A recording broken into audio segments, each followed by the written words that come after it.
अंजूज किचनमध्ये सर्वांचं स्वागत। आज आपण 5च्या चहासोबत खाण्यासाठी एक स्नॅक्स बनवणार आहोत। एकदम हाय प्रोटीन। हे मी साल्टेडवाले म्हणजे मिठातच भाजलेले हे फुटाणे आणलेले आहेत। जस्ट आत्ता बाजारातून आणले, एकदम फ्रेश आहेत। आता याचं स्नॅक्स बनवूया। अगदी 1 मिनिटात बनणारं स्नॅक्स आहे हे। खायला एकदम भारी मज्जा येते। त्यासाठी घेतलेत मेनली हे मी फुटाणे, सोबतच घेतला आहे कांदा, हिरवी मिरची, कोथिंबीर, तिखट आणि जिरपूड। हे फुटाणे मिठात भाजलेले आहे। साल्टेड आहे म्हणून मी मीठ घेतलं नाही, अदरवाईज तुम्ही प्लेन आणले तर मीठ पण घ्या। तर चला हे पटकन बनवूया आता। तर मी आता अगदी थोडंसं चमचाभर मी तेल टाकलं आहे याच्यामध्ये, आणि आता याच्यामध्ये तेल गरम झालं की आपण हे फुटाणे परतून घेऊया। प्रथम मी काय करणार आहे, याच्यामध्ये जी आपण मिरची चिरून घेतली ती परतून घेणार आहे। याला डाग पडेपर्यंत परतून काढून घ्यायचं आहे। पाहू शकता, छान डाग पडेपर्यंत मी ही मिरची परतून घेतली। गॅस कमी केला, मिरची छान कडक झाली आहे।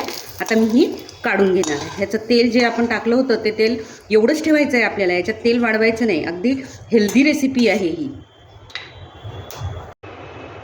तर आता या गरम गरम कढईमध्ये आपण हे फुटाणे टाकणार आहे।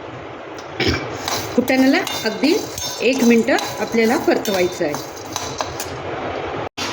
फुटाण्याला मस्त डाग पडली आहे। गॅस बंद करून द्यायचा, आणि आपण तिखट आणि जिरेपूड जी घेतली होती ती याच्यात टाकून घ्यायची आणि मिक्स करून घ्यायचं हे मस्त।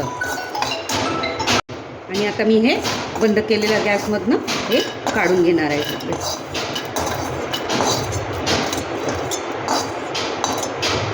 तर आता हे कसे बनवायचे ते सांगते, चला। तर आता हे बनवायचे कसे, तर थोडेसे घ्यायचे फुटाणे, तुम्हाला जेवढे बनवायचे असतील तेवढे त्याच्यात टाकायचा। मस्त भरपूर कांदा, बारीक चिरलेली कोथिंबीर, सोबतच तळून घेतलेली मिरची, आणि अगदी 1 थेंब 2 थेंब लिंबू। आणि आता हे छान मिक्स करून घेऊया। तर अशा पद्धतीने हे फुटाणे एन्जॉय करा। Healthy high protein recipe. माझा व्हिडिओ आवडला असेल तर नक्की लाईक आणि शेअर करा। चॅनलला आत्तापर्यंत सबस्क्राईब केलं नसेल तर नक्की सबस्क्राईब करा।